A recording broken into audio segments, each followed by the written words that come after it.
What's good? So I'm gonna make this video about several things. One being the event that happened with my internet celebrity famous brother, who's it's pretty wild how he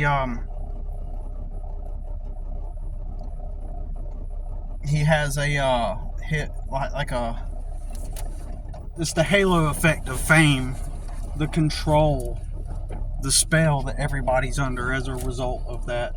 And I witnessed that just the other day, or just within the past few days. I witnessed that, and I wanted to talk about that, and I wanted to talk about business and old friends. I got an old friend in the Navy, and this is just not me being arrogant or bragging or anything like that, but it's like I get with him, and he's older than me. He's got a college education, highly privileged, lived with his dad growing up, etc. He's been a good guy to me. I will tell him what I'm telling you. I'm not knocking him. I will tell him what I'm telling you here, right? But the truth is, it appears like somewhere along the line, he started waking up to the things I was already awakened to, and about life and stuff. And we were talking about one of the last times he came down, he was talking about how the realities of women and dating and stuff, and he's had a couple of divorces already. I think he's on his third marriage, and so when he talks to me, it's like I can't really hang him or hook him on this because I don't see him frequently enough, right? What I'm trying to say is, it appears that he had to go through all these lessons to learn a bunch of stuff that I already knew. I'm just keeping it real. I experienced this a lot. I don't care if I really don't care if it comes across as arrogant. This is why I don't frequently. I try to talk. I don't try to give people unsolicited advice. I don't, because of my status and socioeconomic level. It just, I've mentioned this before, it just opens the door for everybody to think that I don't know shit, and that they've got some kind of insight about life and reality that I don't. And I'm trying not to be cocky about it. I'm not trying to say, well, I already knew that. But a lot of times that's just what it is. It just is what it is. But it's this, as long as I'm in the struggle, it's always going to be that way. Everybody is going to hurl at me or attempt to give me advice about stuff. So when I'm struggling, when I say that my struggle is an economic one, it's not a mental one. It's not an emotional one. I don't feel like I have some kind of unresolved issues, right? And I talk about this a good bit. So, I'm not saying that he did that. He didn't do it. In fact, when he talks to me, he brings it up in a way where he's not trying to offer me advice. Because one of the reasons, in my opinion, is he is free, man. Okay, yeah, he is employed by the Navy. He is under contract. He is effectively an employee of the Navy. However, he's never lacked in life. He's never, ever lacked at all. So I feel that people that have a lot of abundance in that sense, who have had a lot of abundance, there is no need to try to pitch unsolicited advice. Um, you know, in fact, he's so far removed from poverty and in such an abundant place in life financially and or economically, same thing, I guess, but you get what I'm saying. That it doesn't even cross his mind to try to offer advice, I think. And he probably lives in a more conservative mindset of the um, you're a man on your own, the do it yourself, nobody's coming to save you, which is that's probably how he thinks, right? Like, you know, um, and so I'll just have to ask him really, what his thoughts to clarify if I think of it, if he comes down again at some point. Um, but so yeah, I'm gonna have to ask him that. But I'm pretty sure that that's his mentality, even though that's bullshit. It really is.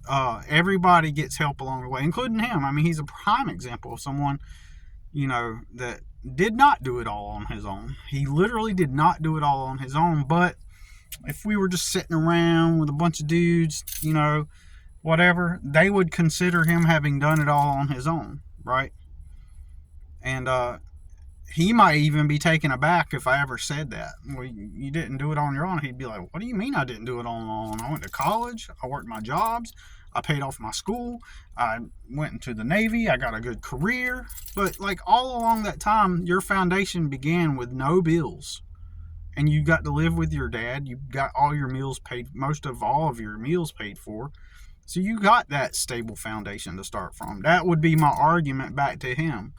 This is where the conservative types would come in and chime in and be like, well, even if I was in that, horrible situation where I didn't have any help, what I would do if I was in that situation is I'd just work as many jobs as I could. No excuses, no BS. But they wouldn't. They just get to idealize themselves as these superheroes, as these superheroes who would have these big balls, and they really wouldn't. They would be the first to succumb to their emotions, and they would never, as I've mentioned before, they would never get to a place where they get a job as a janitor. Like if it was the only job that would hire them, they wouldn't become a janitor like me, like I would do, like I did for 10 years. And at one point for 3 months straight. Well, one time I did it part-time for 2 years. 2 whole years, right? Doing janitor type of work part-time, right? And then off and on, right? Most of these conservative, oh yeah, man on his own, man of his own, build it yourself. Like those are the types. If they're that type, they have had it all handed to them, and they like to pretend like they're these superheroes who aren't weak, and they would do whatever it takes. And I know that you wouldn't. So shut up. Really. But anyways, so what was I gonna say? So my buddy, like, he's he's a cool dude. I would definitely share with him exactly what I'm talking about here now. You know what I mean? I would tell him what I'm saying. I don't hold back with people, Sometimes, or a lot of the times, I strategically don't hold back. Let me reword that. A lot of the times, strategically, I do hold back on people,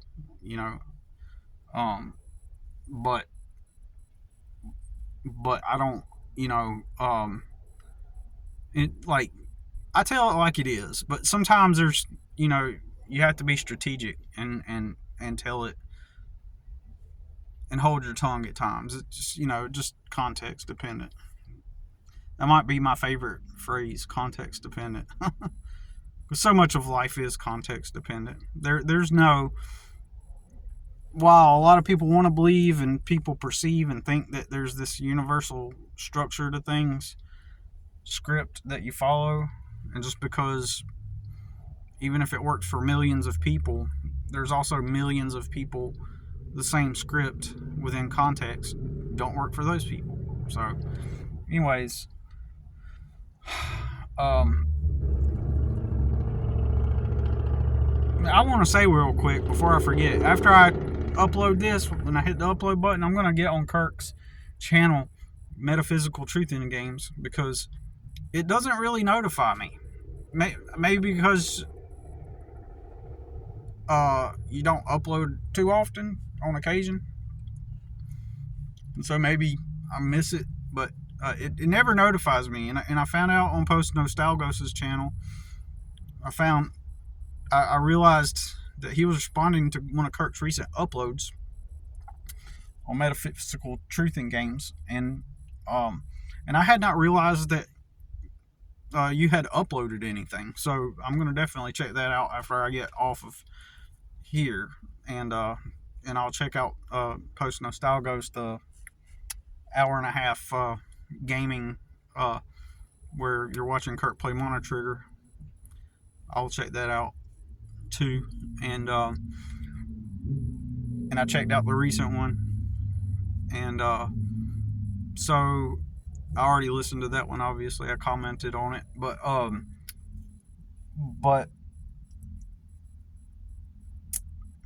one of the things I was gonna say about my friend, because I kind of lost my train of thought, was like now that we're older, and he's gonna retire in his 50s. Okay, he's going to be able to retire in his 50s. I wouldn't be surprised if he retired at age 50. He's served with the Navy. He's put in a lot of work into it, and but I consider him free. Like he's always been free, like limited in my opinion, but free. Like everything has just been building on what you already have. Really, the Matthew effect. And so I think that I can tell when he has been unable to see the things that I've was able to see. And he will even come at me and be like, oh, I remember what you said about this and that. And he'll point it out. And again, he's not trying to offer me unsolicited advice. He doesn't, I can feel this coming off of him, rather the lack of this coming off of him, like he needs to, unlike most everybody else, people have this need to want to, it's almost like they want to validate themselves. By the reason why people give the unsolicited advice is to validate themselves. Okay, it's to fill the holes in their identity. It's like it's a mechanism people use. And so when somebody is abundant and they have had freedom and they lack not,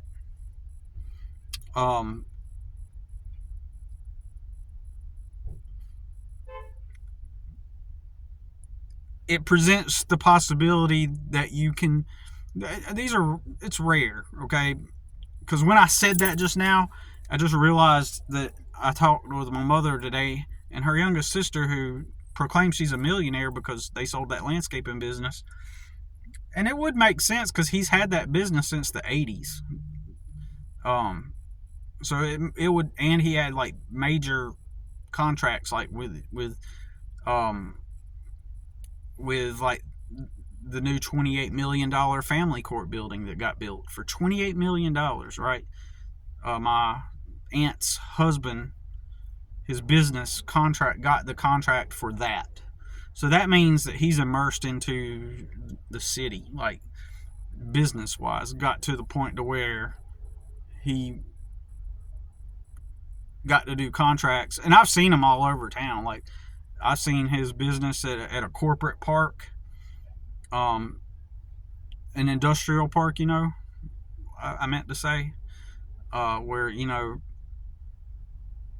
where there are a bunch of warehouses. You enter into it, and it's like a neighborhood, but it's like, instead of houses, it's warehouses and factories. That's what that I mean by that, for those who might not know. And I'm not trying to assume anybody's ignorant, but there once upon a time I was really ignorant, right? Or let me rephrase that. I'm not trying to assume that anybody's stupid or dumb. What I am saying is, once upon a time I was ignorant to reality, and I didn't even understand basic things on how reality works. And so it's possible that somebody out there is just like I was at a young age, and did not know things, general life things, right? And even to this day, due to the negligence of my parents and my lack of formal education, I didn't know a lot of things, right? So sometimes I might dumb down my language to so that people that need to understand, should understand it, right? Even I struggle with speaking, communicating on these videos. I struggle with that. I struggle with articulating. At times I have good runs, but a lot of the time I'll go back and listen to my videos, and I realize, like, I left a sentence out. I'll put out an idea that I'm thinking out of as I'm talking, and then in my mind, my mind scatterbrained, so in my mind I said the sentence, but then on video I skipped over it and went to the next sentence. Like, it's like almost like you read a paragraph and one of the sentences has been erased. And I feel like when I'm playing my videos, it's like, it's like, that's what I was thinking, but I didn't say the whole complete thought. That's why I want to someday go to some kind of professional to see about how that happens, like, and why, and I'm assuming it's lack of formal education, lack of being around smart and intelligent people that have learned vocabulary, because from an early age, being uneducated, having to go work for myself, to take care of myself, since my parents didn't, and I grew up in all those low education environments, and the only jobs that would ever hire me, the only businesses who would ever hire me, it would always be low level, entry level wage jobs. And guess who you get around? You get around your own kind. You get around the types of people that lack education, and nobody around you has a vocabulary, right? Okay, so there's gaps in my vocabulary, or there's gaps in my vocabulary, but there's gaps in the way I communicate, because of that. So, but anyways, now that I'm older, one of the things I was just briefly thinking about this when I was like at the grocery store, and I was just now at the grocery store, and and this is kind of relates to what I've been thinking about lately, as far as like moving. I have last week I communicated with a guy that's nearly 8 hours away, about 7.5 hours away from where I live now, who might have a place, a couple rooms for rent. And would I go? Yeah.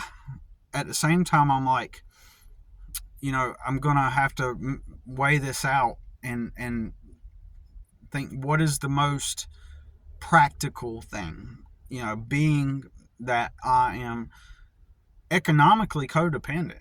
Okay, I'm still economically codependent on others, to some extent, and it puts me in a weak position. Not that I'm a weak person, I'm just in a economically weak position, but people translate that and interpret that as being weak emotionally and mentally.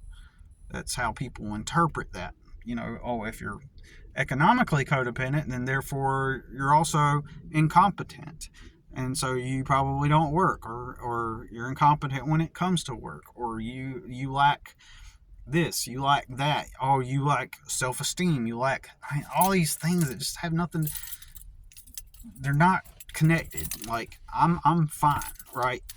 I have to think practically, and I have to choose which dysfunction I'm going to be immersed in, because as I've mentioned before, and I've proven it, that that when you're at this level economically, um, if I do like go rent a room from somebody, right? They're gonna fill me out. They'll meet up with me. They'll ask what I do and all that stuff. And the highest odds are that I will end up renting from someone who is highly dysfunctional, possibly highly dysfunctional. I've experienced that. Before I moved out of the last apartment I lived in, I said these exact words when I was about to move. There's always somebody out there that will help you, or you can get a good deal, but there's a trade-off. It's inevitable. There's virtually no healthy environment I'm going to possibly encounter. So do I stick with even the guy 8 hours away? He's got a good deal on a couple of rooms, and it immediately sets off red flags, because it's like, okay, these rooms are such a good deal. Why are they such a good deal? Why is he offering such a good deal to rent these 2 rooms out? Immediate thoughts are, is it because he's looking for someone who's desperate that he can control, so he offers them a low rent so that, now he has leverage and he can say, well, I charge you so, I don't even barely even charge you anything. And so now he can hold that over your head. That's an example of what I'm talking about. There's always, and, when I moved, like I said, when I moved out of that apartment, I said there's always someone to help. And then I encountered someone who gave me a really great deal, who also ended up to being highly dysfunctional. This is the way, it's the nature, it's the structure of this place in life. And then, so the trade-off is, most likely I'm going to end up in dysfunction. So should I go? So I have to be practical. Should I leave the state and go 8 hours away from here for a good deal on a couple of rooms, in a similar economy to the one I'm in now? The other city is a big city, just like the Charlotte area, which is where I stay now, and so that's one thing I'm considering. I want to be somewhere where the economy is fairly similar, because I know how to hustle and make money in that kind of economy. But if I went to like a smaller town, most likely I'm not going to be able to have a business. Most likely I'm going to have to go, if I go to a smaller area, I will have to apply, and at first anyway, apply and work at some place like, like a factory, a warehouse, or something like that. And I would have to do that, most likely. So the area that I'm looking at, and now if I, as I've mentioned before, if I found the right place to stay, and the rent was good enough, and I had to work at a warehouse, and I would go. I mean, I honestly, at this point in my life, I may not last it like I used to be able to, or perhaps I could get a little bit more respect since I'm older. It's been 10 years technically since I quit that last long-term full-time job and started working for myself. But anyways, if I leave, I disconnect from all of my help. The network, the dysfunctional network I do have, I still benefit from, because I'm enmeshed in it. I'm not independent. And so I could trade off, and I could say, well, if I go work for somebody else, in my area, go back to do what I always done and work at the warehouses and the landscaping companies and the construction companies and the whatever stupid places that,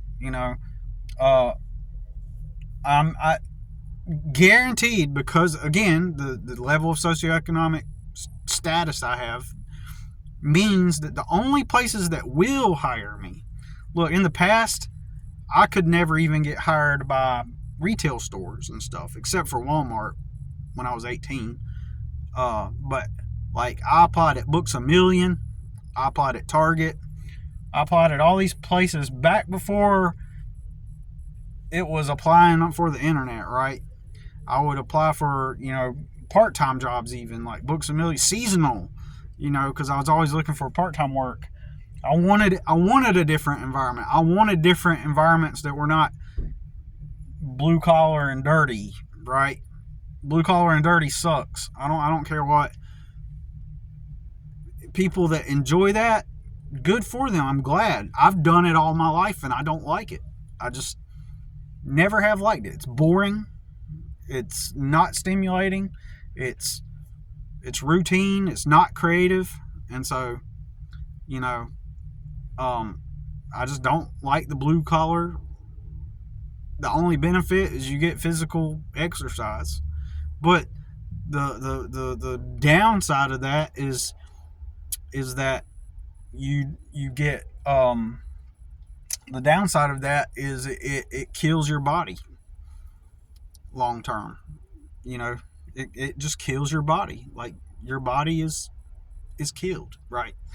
Damaged long term, right? So that's the downside of it. And so you either gotta make a career in it, and if you have your own business, hire employees so they do all the grunt work, or you go work for somebody else and hope that they pay you enough to be able to afford a place to reside at night and cook and sleep and eat and stuff, and just hope that they pay you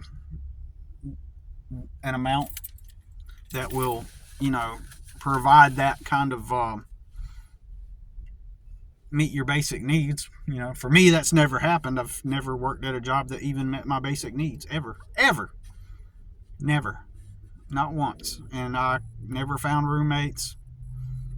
And of course, as you probably already know, it's obvious. It's clearly because I never did the drugs like everybody, and didn't smoke, and I never assimilated or acclimated to the sick society.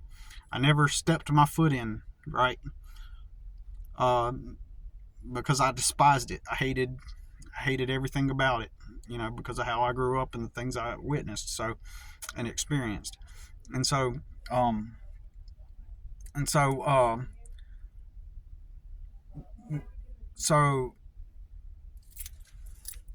I could trade my dysfunction. I'm a risk taker. I moved to Los Angeles many years ago. I cut everybody out and I just moved to Los Angeles. I stayed there for 3 weeks, realized it probably wasn't going to work for me. I was also in the middle of Inglewood. I was in Inglewood, California, gang territory. Not this high school gang stuff, but actual real gang territory. And I stayed there for a few weeks and realized I did not like it. I was younger, wasn't going to work out, and I moved back. So then, while I was there, I got propositioned to be a mule, and that was one of my reasons for. That was one of the reasons why I left Los Angeles or Inglewood, whatever, and then then I moved up to DC once. Of course, that was different. That was strategic, on my part. But I moved. I left my whole network. The network I do have, I left it. And so I'm more than willing to take chances and risks and stuff. And so, in fact, I kind of want to some extent. I want to get away from here and take my son with me, because I think it will be dangerous for him. Like, while legal issues between his mom and the government and me are over, it dawned on me that she still has kids. She's got he's probably about 8, another daughter that's just turned 4, and another kid that's over a year old, about a year and a half. So she's got 3 kids still. So my battery went from, wow, time to stop. It went from 15%, and within a couple of minutes it went down to 4%. So I guess I'll leave it at that on this one, and I'll continue later.